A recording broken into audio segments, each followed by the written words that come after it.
Welcome to That's a Tap with CT and DJ. Today we're going to be talking about the latest in the boxing world with the latest news with Fury and Ngannou announced. We'll go through the details of that and some upcoming fights. But DJ, good to see you. How are you doing? Good to see you, CT. We're doing well. Friday evening, right? We're looking at going into the weekend with high spirits, and obviously, we want to talk a little bit about boxing. We haven't touched on boxing in a while, and the timing is perfect, man. Like we got some big news come out this week, got everyone by surprise. I believe Dana White probably the most surprised out of the lot. And hey, look, I'm talking about Fury and Ngannou. You know what I mean? So yeah, what did you think? What did you think when that news popped up? Yeah, well, we've been mentioning it in a lot of episodes about when are we finally going to hear something about Yeah, Ngannou. Of yeah, course, we know he had a fight scheduled for next year in the PFL, but he was yeah, always aiming to lock in a big time boxing bout. And there's no bigger names than Tyson Fury. This is the one that we all wanted to see. Um, credit to him for getting this done for all sides. I feel good. This is the one I really wanted to see. I'm glad it's coming up not too long in yeah, the future in October, yeah. and now we can look forward to it. What can you tell us about what's been announced? Man, well, look, there's a lot of exciting things to unpack in this announcement. Seems like I think Yep. the first and foremost one of the key things to note is that it seems like it's not taking the standard exhibition route when it comes to these kind of fights. But before we get into that, absolutely spot on, man. Look, is this the number one fight that I wanted to see Fury in? No, we all know it. It's no secret. I really wanted to see that Fury Usyk unification bout. Two of the best in that division Yeah, battling it out. you did. Uh, Unfortunately, that didn't pan out. That didn't come into fruition. And now we've got Fury versus Ngannou. Look, I love this fight for a lot of reasons, but one of the key reasons why I like this fight is for Francis Ngannou. I mean, since leaving the UFC, I mean, his last fight was against um, Cyril Gain in the UFC, right? And then it's been a considerable amount of time since that fight. Obviously, a lot has gone on. We've spoken about this in some of our past episodes in terms of the Yeah. negotiations, sort of Francis's name getting slandered and all these kind of things. And now we are here with Francis Ngannou. He's going to fight Tyson Fury, the the number one heavyweight in the world, right? The biggest fight that he could have made, right? There was a lot of questions in terms of did he make the right decision? Was leaving an organization such as the UFC a smart move? And I think it probably bodes well for not just UFC fighters, but just combat sports in general. For a story like that to unfold, where you do leave a big organization, you stand for what you feel is right, and then you're able to go ahead and do that. Now, if you look at Francis Ngannou and where he is today, he's signed with a very reputable organization in the PFL, uh, getting paid a lot, has got an administrative role in there as well. And to add to that, now he's gone ahead and secured the biggest fight that he could possibly imagine against the best heavyweight in the world. Think of the eyeballs that we're gonna get for this fight. Everyone who's a boxing fan, which we know is a much Mm. larger community compared to the MMA fan community. So you're gonna Yep. get the MMA fan community and the boxing community both watching this fight closely, which obviously generates a lot more revenue. It definitely bodes well, right? I mean, and kind of in a way, it also Francis Ngannou's tried to not try to not Francis Ngannou per se, but it's more so like a nudge at Dana White too, saying, "Hey, look, you said I won't be able to do it. I'm now able to do it." And then also, if you remember correctly, Dana White was trying to make the Fury John Jones fight again. Like Francis was able to steal that from under their noses, and then look, great story for Francis Ngannou. Extremely happy for him. And CT, do you know how much Francis Ngannou is going to make for this? Yeah, so I'm glad you asked. That's a big element into why this is a big win for Ngannou because, we know pay wasn't the only reason reportedly why he left the UFC. It was the flexibility. But of Yeah, course, we know he would have loved a bigger payday. And we're hearing some reports, unconfirmed, I will say, unconfirmed reports that he's going to earn upwards of $8 million for this bout. Um, and reportedly one of his highest base pays in the UFC was 600K. So after hearing those kind of numbers, what's your reaction? Man, it makes that story even more better, right? And I'm assuming 8 million in guaranteed pay, right? Like, so we're not talking about Yeah, pay-per-views, we're not talking about sponsorship. It's yeah, purely talking about the base pay. Wow, man, that's and massive. that's quite modest, given I mean we don't know how many numbers this could do. It has the Yeah, potential to I think especially it does. sell out a stadium. You know. Like Tyson Fury is someone like a Conor McGregor, right? Like he's got the Yeah, star power, he's got the charisma. People do tune in. I know there's a lot of backlash from the boxing community. I saw Eddie Earn's comments, and I've seen some right. other boxing pundits chiming in. But hey, look, it's expected. Obviously, everyone's expecting Tyson Fury to fight the best boxer, the next best boxer, and like sort of make those big fights in terms of legacy fights, in terms of skill for skill, right? Uh, Look, he might just do this fight and go back to doing that, right? Like, I mean, I'm still excited for the fight. I'm glad this got made, especially for Francis Ngannou's sake. I know we're going to wait till the 28th of October, but the wait will be worth it. It will be entertaining. Now, if we look at the fight, the actual fight, oh, this is a boxing fight. So from what we know, from what I've read, so this is happening under the standard boxing rules. It's going to be a 10 rounder. There is going to be a 10-point judging system.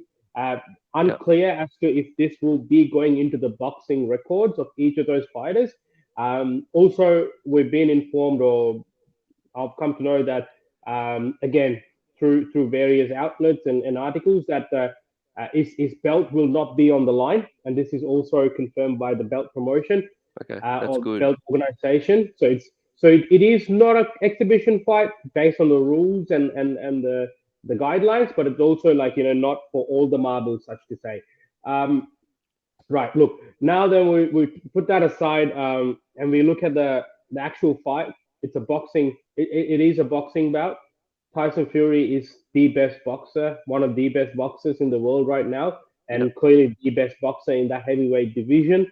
Right, he's had 33 bouts, and he's now going up against Francis Ngannou, who's actually making his boxing debut. We know him as the heavyweight champion of the world in the UFC. He's an MMA organization. Look, Ngannou is known for his heavy hands, his ability to knock people out, right? But we all know that MMA is a completely different sport to boxing. Um, and we've seen in the past, when MMA fighters have stepped into the boxing ring, they don't necessarily taste success. We've seen that with Conor McGregor. We've seen that with um, Anderson Silva, with um, Tyron Woodley, right? We're going to see that. I mean, look, all the best to Nate Diaz as well. That we'll see if that narrative changes, and then obviously this fight also, it's another opportunity to change that narrative. It is quite difficult to get used to in terms of the boxing pace, the number of rounds, the stances, and sort of it is in two entirely different sports, right? So, but like again, so on paper, obviously skill for skill, Tyson Fury should get the job done, right? And we know the style of Tyson Fury is he's a very elusive type of a boxer, moves extremely smoothly for a big man who's 6'9". Again, it's going to be one of those instances where Francis Ngannou is going to fight someone who's bigger than him, right? But we also know that Francis Ngannou's got dynamite in his hands, right? We saw what Wilder did to Tyson Fury with that one punch. If could you imagine the scenes, man, if Ngannou is able to connect in those first few rounds and floor Tyson Fury, right? Whether it goes to the boxing record or not, right? It's always going to be there in his legacy. It's all because people are watching it. It'll be there in history that Francis Ngannou knocked out Tyson Fury. So Tyson Fury is taking a big risk as well. It is by no means like a walk in the park. There is always that risk, the element of risk of being knocked out with going against someone as powerful as Hmm. Francis Ngannou. Um, TT, what excites you most about this bout? I think yeah, you hit it on terms of Ngannou, the biggest question mark, the surprise element. You know, we've not seen him in a boxing bout, but we all know, the world knows the power, the strength he brings, the X factor. Yeah, And Fury is very elusive, as you said, and there's been a lot of people that fighters that haven't even been able to touch him, right? Yep, So, and whether if Ngannou can touch him or not, we know if he does touch him, it's most likely lights out. So I think to me that's got me the most excited. But I'm glad he's does not going to lose any kind of belt. But you yep. also were correct when you said it's still big among the fight community, because if Ngannou does win, surely there's probably a rematch clause where it does start to get more serious. I do, yeah. I mean, look, Francis Ngannou. Don't forget when he went through all that he went through, that inspirational story of him leaving his own homeland to survive Mm. and find a better life for himself, and then in turn provide a better life for his family. All the hardships he went through. His original aim was to want to go into boxing, right? And obviously, then he met his head coach Fernand Lopez in France, and then things changed, and he got given the direction of kickboxing and MMA, where he thrived a lot. I mean, his resume in MMA in the UFC speaks for itself. UFC being the premier organization, he's beaten literally every heavyweight in that division. Yeah. Um, so look, he's you could say that he. I mean, it'll be very surprising if he hasn't been training boxing as well as MMA. But I also feel like he seems like a guy who's been very set with what he wants, and he was very clear from the very beginning. I want a boxing bout. Now you don't say that. He's been saying that since the Cyril Gahn fight, and even before that. So you don't say it unless you're preparing for it. And he seems like very serious in terms of wanting what being able to say what he wants. And if you want that, and if you believe it, and it seems like he is also a person who believes in himself to get what he wants. And if he knew that there is that boxing bout that's going to eventuate with some heavyweight, right? He would have been training for that, right? And there's still more time. Like he's going to have a proper training camp to prepare for this fight as well, right? So Yeah. I'll be curious to see sort of the conditioning. Is he able to withstand the whole 10 rounds? That's something that I feel some of the MMA fighters, when they transition into boxing, they seem to struggle to adjust to. I remember Conor McGregor as well. Started fading towards the later rounds after having a lot of success in the beginning. Um, but yeah, look, man. Either way, it's great. What Francis Ngannou's been able to achieve and accomplish. Sent a very strong message to the entire MMA community. Look, if you're not happy with your situation, be afraid to step up and take a risk.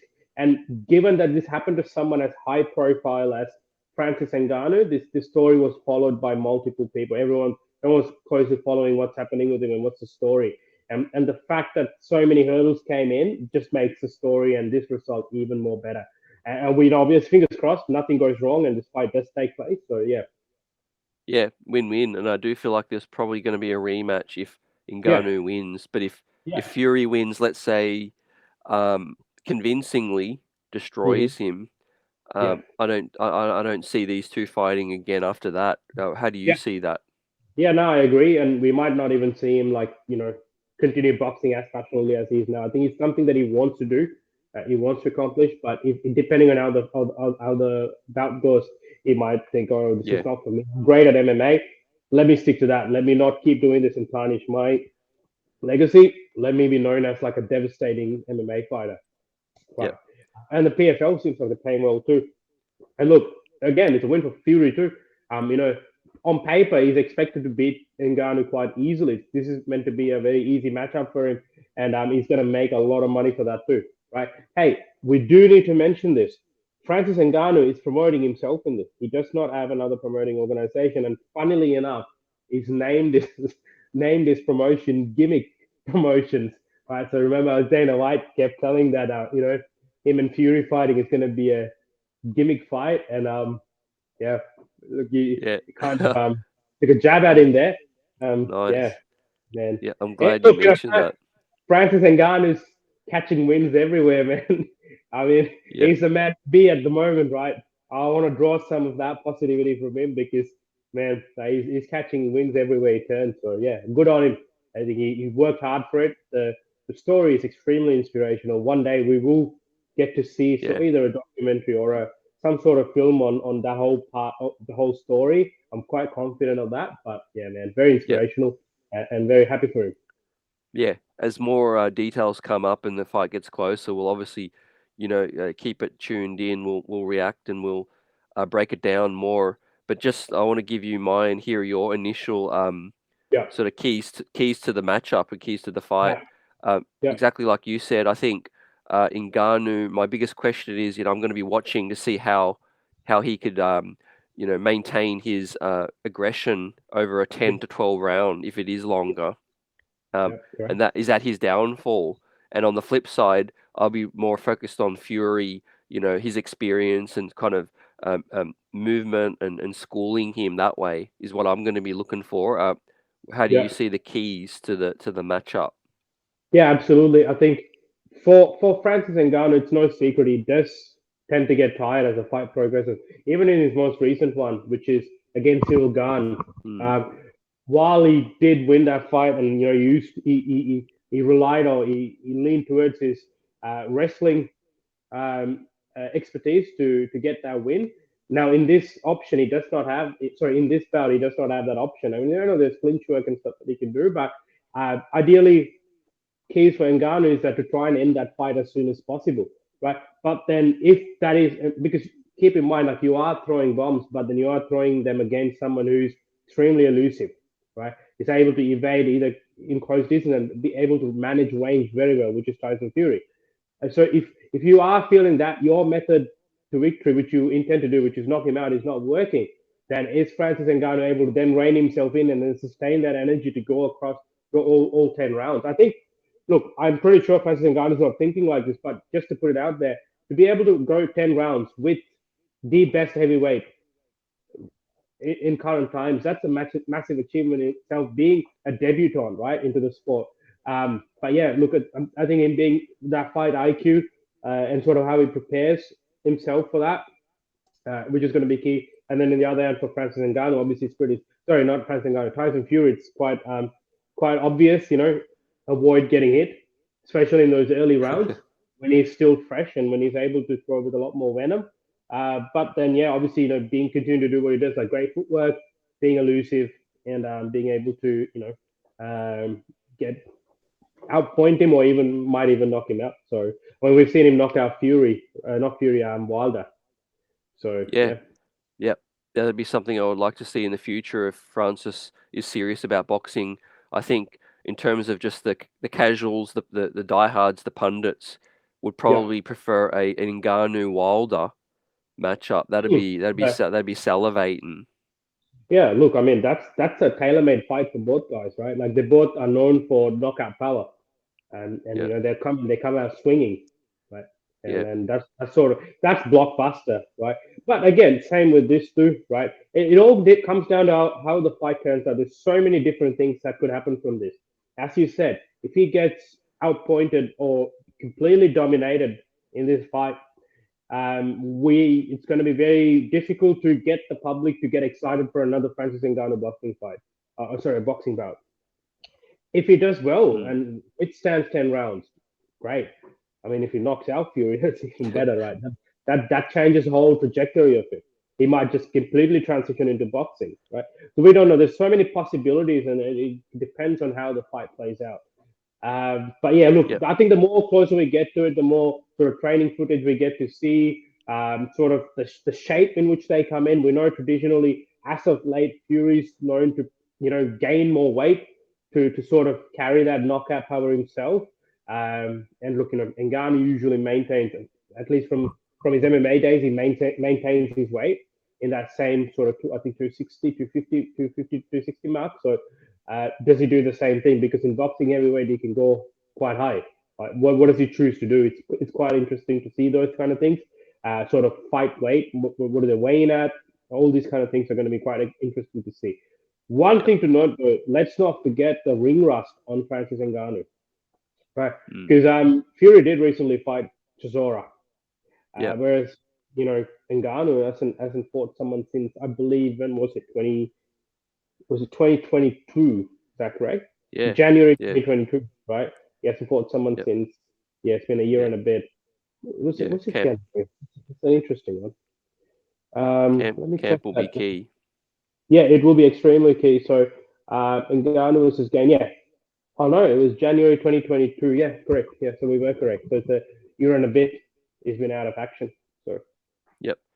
Now, we got to hit on DJ, probably a fight that is, amongst the boxing world and the fight community, probably the most anticipated going around, and that's on top of this with the Spence Crawford matchup. The promotion, is a continues to go as a freight train, building up. Now, what's your excitement level for this man, fight? through the roof, through the roof, right? Not very often, right? And well, look, we're faced with an extremely difficult choice on that 29th, or should we say for us, the 30th of July, because we've got Crawford and Spence, right, in this blockbuster matchup, Yeah, right? Arguably two of the best boxers of all time going against each other. And then on the other hand, we've got UFC 291, which is also a jam-packed card with so many exciting fights. I huge. don't know how the timing's going to play out, but I'm going to have both speeds running, to be honest. And I very rarely do that, to be honest. I'm being very honest here. Most of the time, I do prioritize UFC, and I sort of because they deliver every single time. So naturally, I gravitate towards the UFC. But man, this matchup alone, right?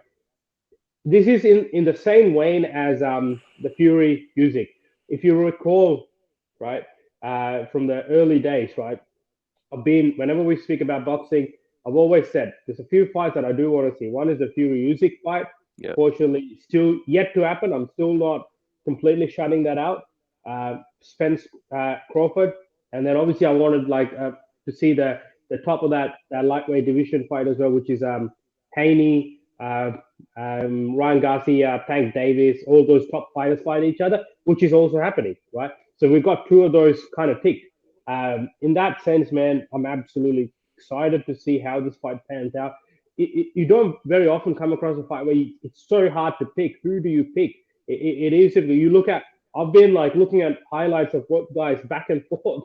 It's just trying to like catch a glimpse of okay, well, is there something like is there any indication as to who can come out on top? But they're both very, very, very technical, extremely good, extremely talented, and they're going to go for a unification bout. This is what high level boxing fight, a boxing matchup is.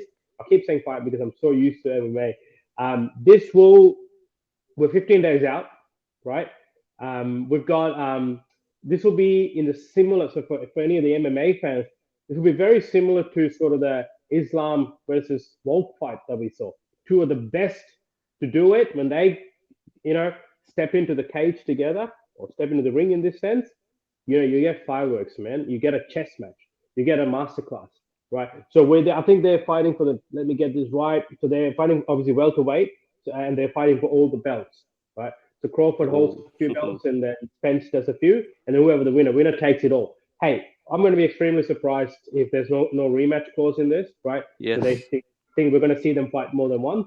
But man, I am excited. The press conferences have been really good, extremely respectful towards each other, but at the same yeah, time, it also they both ooze with confidence and they're drawing from the skill set they have, and rightfully so. To be honest, man, this is like a coin toss. They're so yeah. talented, so skilled. Either one of them can win. This is a big win for the boxing industry and boxing world, and Yeah, all signs point towards we're going to see an absolute classic, a legacy fight.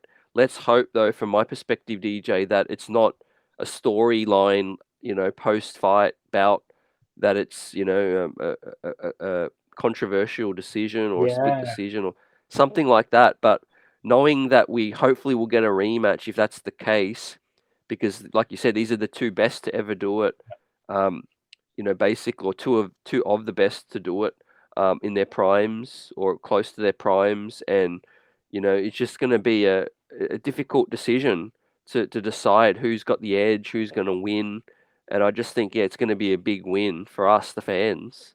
absolutely, absolutely, man. And that's what I'm saying. Let's pray and hope they get the judges right for this, and then the judges then in turn get the decision right. If I mean, look, I'm expecting this to go the entire distance.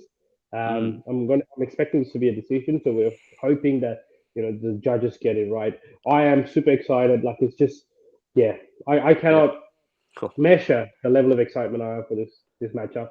So as soon as Yeah, it got announced, I mean, I didn't believe it in the beginning. I just thought it was another rumor, another fan moment. But no, yep. And I think, yeah, the fact that we're going to, get a huge end of the month in terms of what the UFC is going to bring on that weekend as well.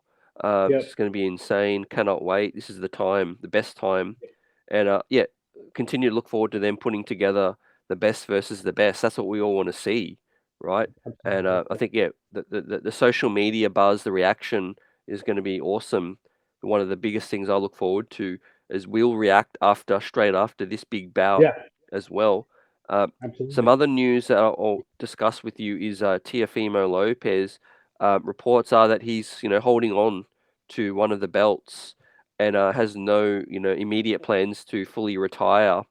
yeah. So how do you react to that news? And you seem to friendly engage with some talk with Devin Haney. Man, I'm thrilled. I'm thrilled for that. Thrilled about that news. I obviously saw it too. That he didn't relinquish Mm, one of the belts, which indicates that he's either he's contemplating or he's rethinking the decision he made. mm, Nonetheless, it's not. Retirement is not set in stone anymore. Man, I'm absolutely thrilled. He's one of the best. I was yeah. devastated when he came out and said he's retiring because he's so talented. He's got so much to offer. Boxing is exciting with him in it, the sport of boxing. And man, so many matchups. I mean, if you're talking about Haney and him, man, sign me up. Right? Whatever, win, lose or draw, he's one of those guys who's extremely exciting. Very great to watch. Technically sound through his um, Mm, last fight with Taylor was a masterclass, right? So uh, so yeah, man, exciting news, and definitely great news for boxing. I mean, this let's not forget this year's been like the year of boxing. To be honest, they've been on fire. UFC as yeah. usual has always been on fire. Like they just maintain that. But Yeah. yeah, boxing's just Yeah. it keeps Great. getting better and better. Especially that division. We talked about we had a high with Cambosis, locally, Yeah, winning, beating Tiafimo, but then him losing the belt. Obviously, there's Haney, Tiafimo wins again and then retires. It was kind of, yeah, I'm glad where we're at now. Hopefully it continues. Hopefully he needed to, clear his mind, have a break, reflect yeah, on what he correct. wants. So I recommend fighters do that. No, don't make any hasty decisions. Make the decisions. Yeah. Yeah. Um, Also, yeah, why don't you just take us through? We'll mention some fights, big fights coming up that we're looking forward to, but we will dive into them more later. Yeah, I mean, man, like I said, like the world of boxing's been on fire. We got some biggies coming up. Mm, We got Canelo versus Charlo in September. We got Jake Paul versus Nate Diaz in August. I'm excited for yep. that bout. We got Yeah. Anthony Joshua versus Dillian White too, also in August as well. So so far there's some of the biggies that have been announced, and I'm sure we'll get some more big fights too because we had a few of them, especially that lightweight division. We had Ryan Garcia who fought earlier this year. We had a Haney Mm, fight a couple of months ago. Lomachenko as well. Shakur Stevenson's wanting to fight soon, so we're going to start seeing some more fights in addition to that, come into yeah. play as well. And we've got to mention the local scene and the Aussie boxing scenes on a high with Maloney being Yeah, a champ, and also Tim Tszyu with an Tim. emphatic win has put himself in contention Yeah, situation as well. absolutely. I think Tim Tszyu probably was the biggest loser in terms of the Canelo Alvarez and Charlo, Jamel yeah, Charlo bout because when I say that, it's because I mean he's done a fantastic job. He's put mm, himself out there and like he's been knocking people out in devastating fashion, and he was right next for the belt. And he's absolutely disappointed that he's not getting that shot, at least not yet. But hey, this could mean something better. But if Canelo were to be able to get those belts, maybe he'll be fighting Canelo instead, which is a bigger payday um, for Tim Tszyu. But man, like yeah, like he just has to do the waiting game a little bit and then get the winner, I guess. yep. Well said. Yeah, definitely. And that's going to be it for this episode. But yeah, we're really looking forward to it. Can't wait for what's to come at the end of this month with the Spence Crawford. and then we wait to see what these heavyweights bring. It's excitement all around for us, DJ. Anything else you want to mention? Nothing at all, man. Like I'm super excited. Like there are so many things that we just so many fights to look forward to. I just want them to start coming up now. Like I think next big one I'm looking at is July 29th or 30th for us, which is the big fight day. I'd like to say the UFC is Yep, delivering on that day, and so is the boxing community. Sorry, the boxing world. Sorry. So yeah, yep, all eyes on it. Yep, all best eyes. sport. And yeah, thanks everyone for tuning in. Give us a like, a subscribe if you're new, and we'll continue to break this thing down. CT with my man DJ. This one's a wrap. Catch you later, guys. Catch you in the next one. Yep.